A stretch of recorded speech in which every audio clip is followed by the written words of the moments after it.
Hi there. Hope you are staying safe and sound. This is NS Ali from Concept English Plus. जहाँ पे होती है learning entertaining through desi method. Welcome to the concept building session. और आज के session में we are gonna study the concept of first type conditional sentence. पिछले वाले लेक्चर में हमने बात की थी जीरो टाइप कंडीशनल सेंटेंस पे. आज उसी की कंटिन्यूटी में we are going to discuss first type conditional sentence. बात पहले यह भी हो चुकी है there are four and sometimes some people say that there is another type of conditional sentence that is called mixed type conditional sentences.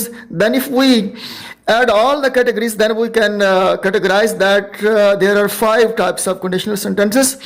But normally people say that there are only 4 types of conditional, जो कि उन्होंने दर्जा बदर्जा वो उसको categorise कर रखा है. जैसे जीरो टाइप कंडीशनल है, first type, second type, third type. And sometimes some linguists are of the view that there is another category of conditional sentence that is called mixed type conditional sentences. लेकिन हम आज जिस पे हम लोग बात करने लगे हैं वो फर्स्ट टाइप कंडीशनल सेंटेंस पे बात करेंगे. तो जीरो टाइप कंडीशनल सेंटेंस में हमने देखा था कि उसमें कॉन्सेप्ट ये था कि we talk about things which are true for ever और फैक्ट्स आर 100% ट्रू. इन चीज़ों का जिक्र करना हो तो फिर हम जीरो टाइप कंडीशनल जो है वो कैटेगरी उसको वो इस्तेमाल करते हैं.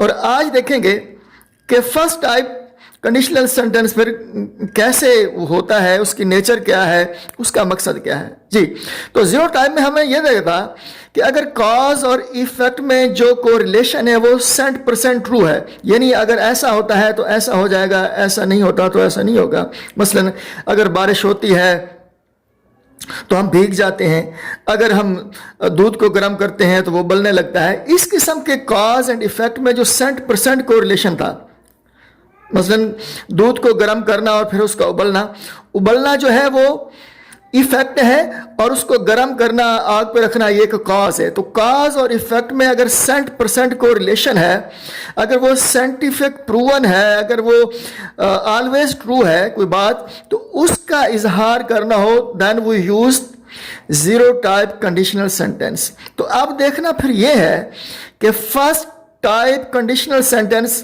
कब इस्तेमाल किए जाएंगे. जी वेल, तो फर्स्ट टाइप कंडीशनल सेंटेंस जो है ये रियल और पॉसिबल सिचुएशन को बयान करने के लिए, either it is in future और इन प्रेजेंट या फ्यूचर में रियल और पॉसिबल सिचुएशंस को बयान करने के लिए हम क्या इस्तेमाल करते हैं, कौन सी कैटेगरी इस्तेमाल करते हैं, टाइप इस्तेमाल करते हैं कंडीशनल सेंटेंस की. हम इस्तेमाल करते हैं फर्स्ट टाइप कंडीशनल सेंटेंस. अगर रियल और पॉसिबल सिचुएशन को फ्यूचर या प्रेजेंट में बयान करना हो तो फिर इस्तेमाल होती है क्या, first type conditional sentence. Okay, for example ये कैसे, इसको प्रैक्टिकली कैसे करेंगे. नंबर 1 देखते हैं कि if we go to the city we will buy ice cream. If we go to the city we will buy ice cream. हम शहर जाएंगे तो क्या करेंगे, आइसक्रीम खरीदेंगे. अब देखना यह है कि क्या शहर का जाना और आइसक्रीम का खरीदना, ये जो कॉज एंड इफेक्ट है, इनमें 100% कोरिलेशन है. अगर तो है तो फिर तो ये जाएगा जीरो टाइप कैटेगरी में, जीरो टाइप जो कंडीशनल सेंटेंस है. अगर नहीं है, इसमें वो 100% कोरिलेशन नहीं है, बल्कि पॉसिबिलिटी है कि अगर हम शहर जाएंगे तो खरीदेंगे आइसक्रीम. तो हम शहर जाके हो सकता है आइसक्रीम खरीदने का हमारा इरादा बदल जाए, हम उसकी जगह कोई और चीज़ खरीद लें, कोई फ्रूट खरीद लें, कोई स्वीट्स खरीद लें. तो ये पॉसिबिलिटी है, इसमें पॉसिबिलिटी का पाया जाना वो लग रहा है. तो अगर कॉज एंड इफेक्ट में पॉसिबल रिलेशन है, रियल एंड पॉसिबल सिचुएशन को बयान किया जा रहा है, तो फिर हम इस्तेमाल करते हैं फर्स्ट टाइप. जैसा कि हमने ये एग्जांपल कोट की कि if we go to the city we will buy ice cream. तो ये इस तरह भी हो सकता है कि if we go to the city we may buy ice cream, we might buy ice cream, we could buy ice cream. Are you picking the point? If we go to the city, we will buy ice cream.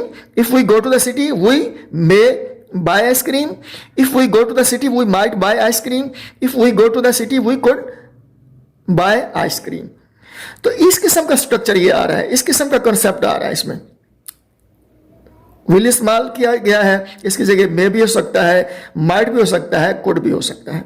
एक और example देखते हैं। When we are thirsty, we drink Coke. जब हमें प्यास लगती है तो हम Coke, we will drink Coke. When we are thirsty we will drink Coke. जब हमें प्यास लगेगी तो हम कोक पिएंगे। तो जब हमें प्यास लगेगी तो हम कोक पी भी सकते हैं, कोक नहीं भी पी सकते। प्लेन वाटर भी इस्तेमाल हो सकता है, कोई नेस्ले का वाटर इस्तेमाल कर सकता है। तो इसमें पॉसिबिलिटी है कि when we are thirsty we will drink Coke, या when we are thirsty we may drink Coke, या when we are thirsty we might drink coke, या when we are thirsty we could drink coke। तो देख रहे हैं ये will, may, might, could ये इस्तेमाल हो रहा है। बेस फॉर्म या बेयर इन्फिनिटिव इसके बाद इस्तेमाल हो रहा है। ओके, एक और सिंपल सी एग्जांपल ले लेते हैं ताकि कंसेप्ट क्लियर हो जाएगा। If we are hungry we will eat burger. If we are hungry we may eat burger. When we are hungry we might eat burger. When we are hungry we could eat burger। तो possibility पाई जा रही है cause and effect में। अगर cause and effect में possibility पाई जा रही है, उसमें कोई रियल और पॉसिबल सिचुएशन कोई बयान की जा रही है, तो फिर फर्स्ट टाइप कंडीशनल सेंटेंस इस्तेमाल होगा। कंडीशनल सेंटेंसेस में अगर रियल और पॉसिबल सिचुएशन को बयान करना हो फ्यूचर में या प्रेजेंट में, तो हम इस्तेमाल करते हैं type first type conditional sentence वाली। ओके, तो अब स्ट्रक्चर इसका देख लेते हैं कि जीरो टाइप कंडीशनल सेंटेंस में स्ट्रक्चर क्या था। इफ था, उसके बाद सब्जेक्ट था, फिर बेस फॉर्म थी या प्रेजेंट टेंस था, और उसके बाद सब्जेक्ट और प्रेजेंट टेंस या बेस फॉर्म, लाइक दैट। और फर्स्ट टाइप कंडीशनल में हम देख रहे हैं कि इसका स्ट्रक्चर क्या बनता है। इफ आ रहा है, उसके बाद सब्जेक्ट आ रहा है, सब्जेक्ट के बाद प्रेजेंट टेंस आ रहा है या इसको बेस फॉर्म कह लें, और दूसरे वाले जो क्लॉज है, जो दूसरे वाला हिस्सा है, उसमें विल आ रहा है, मे आ रहा है, कुड आ रहा है, माइट आ रहा है, ब्ला ब्ला, यानी मॉडल आ रहा है। और मॉडल के बाद बेयर इन्फिनिटिव आ रहा है या बेस फॉर्म आ रही है। ये स्ट्रक्चर क्लियर हुआ।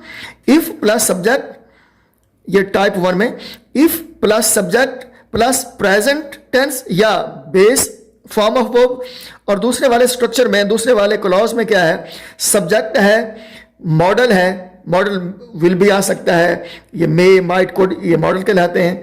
तो ये मॉडल आएगा, और उसके बाद बेयर इन्फिनिटिव या बेस फॉर्म आएगी, लाइक दैट। तो ये तो स्ट्रक्चर का इसका वेरिएशन था। और जो कंसेप्चुअल डिफरेंस था जीरो टाइप और फर्स्ट टाइप ऑफ कैटेगरी में, उस पर हमने बात कर ली है कि 100% true things are treated in zero type conditional sentences, number 1। Number 2 जो है real and possible situations are in future और present are treated in first type conditional sentence. So this was the difference and this was the concept। फिर भी if there is any problem please feel free to comment us। उम्मीद है आपको हमारी effort पसंद आई होगी। अगर पसंद आई हो तो प्लीज़ लाइक करें, शेयर करें, सब्सक्राइब करें। अगले ट्यूटोरियल में जल्द मिलते हैं। एक दूसरे का ख्याल रखिएगा। Thanks for watching us, good luck, bye.